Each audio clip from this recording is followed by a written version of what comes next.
Taylor Swift files a motion in the Shake It Off copyright lawsuit, and she says her lyrics were written entirely by her. Okay, guys, so just as a quick recap, this lawsuit had to do with the Play Is Gonna Play song by the group 3LW. 3LW. Okay. And they were basically going after those lyrics of, play is gonna Play is play, gonna play, play. play, play, Hate. play. Yeah, because they had play is gonna play, hate is gonna hate. So Hate is gonna hate. And these are really important phrases. Okay, let's be kind of fair. If you guys have, and everyone has heard, obviously, both songs, but in the 3LW song, it's a very prominent phrase, right? So, sometimes something will be so insignificant, it'll be so de minimis that the court's gonna say, I'm not really gonna attach separate copyright protection for those two words, right? In love. Right? So something that is right. so kind of generic and used so widely in the marketplace that it would be silly to be like, this one person has copyright over those two words. In a way, that's kind of what Taylor's saying. But she goes on and she goes, well, what did she say in regards to kind of her exposure to the song? Oh no, she just always just talking about how she was raised and stuff, and just saying she wasn't even exposed to MTV where she would have been exposed to 3LW until she was a certain age, and she's never.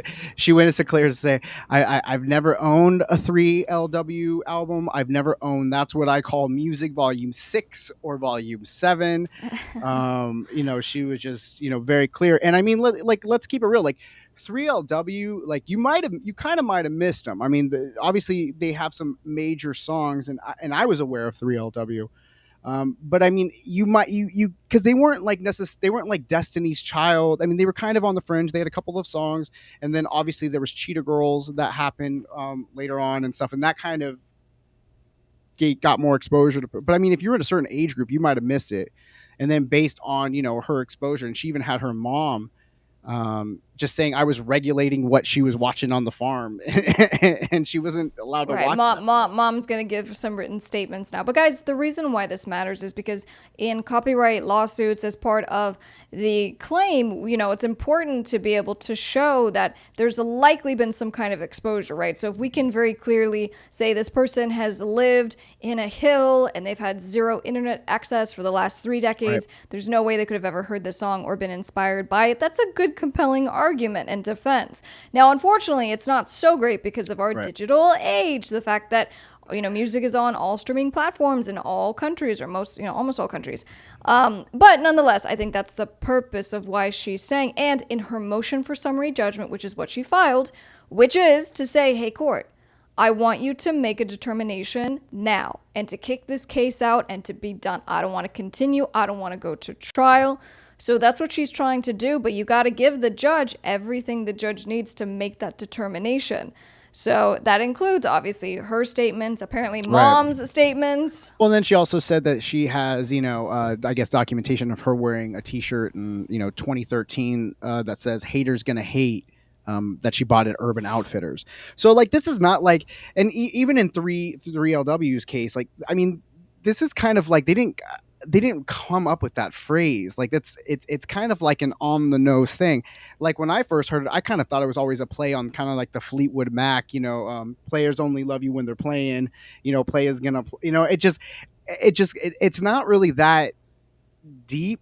So I know, but the 3LW. I mean, they definitely have a case that I would see. Like if I had written that song, I'd probably be like, we might have to shoot our shot at this one.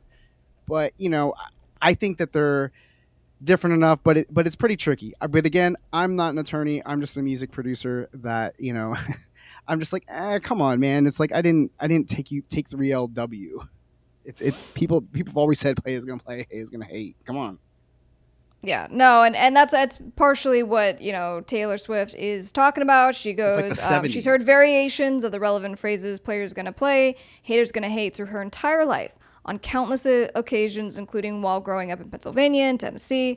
These phrases were akin to other commonly used sayings like "don't hate the playa, hate the game," "take a Right. chill pill," "say it, don't spray it." She said, Right. "I drew on those commonly used player and hater phrases in creating the lyrics because the player's gonna play, play, play, play, play."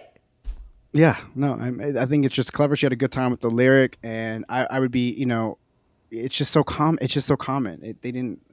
So I think it's tricky. But again, if I was them, I would shoot my shot too, because the lyrics are. It's just, you know what I mean. It's just, come on. Like, I just have a hard time believing that.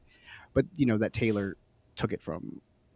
Well, and one other thing that I'll add on top of this is that Taylor Swift has a not procedural history, but she is likely to get a license with someone that she thinks there could be some confusion about, right? So she's done this before where she preemptively will reach out to someone and say, I didn't rip off your song, but I think that my melody sounds a little bit like yours, so I'm going to cut you in and we're going to come up with an Right. agreement. So she has a very big legal team. She The right knows said that. Fred.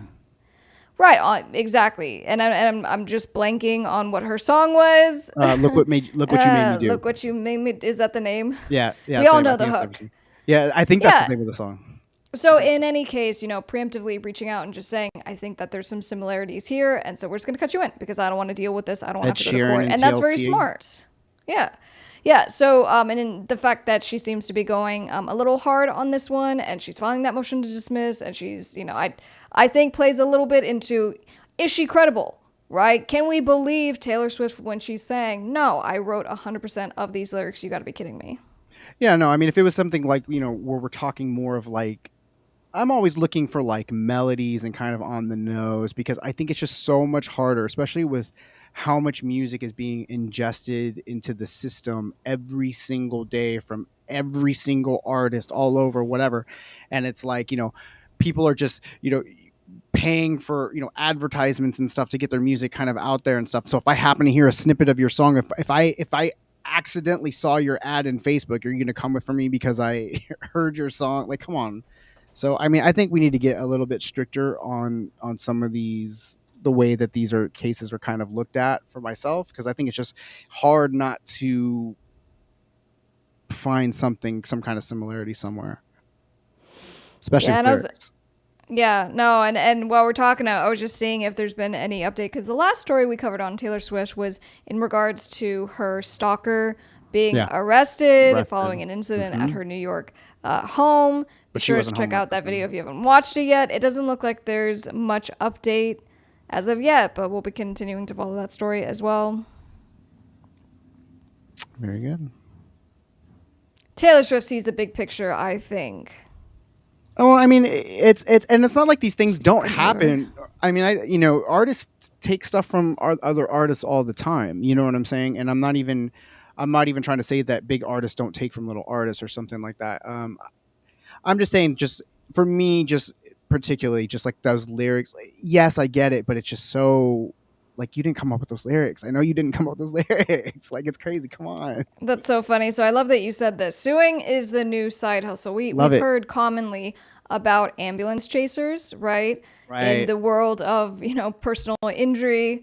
But I've also seen this with things where there are statutory damages prescribed. So, for example, a lot of companies have been getting hit because there are, people who go out to see whether websites comply with the different federal regulations saying that you need to make your website accessible to the general public. You need to have kind of specialized little things for hearing impairment, for visual impairments. And so there are people who will basically just file lawsuits because they know bigger companies will just settle and they'll just pay. And That's so we it. see that.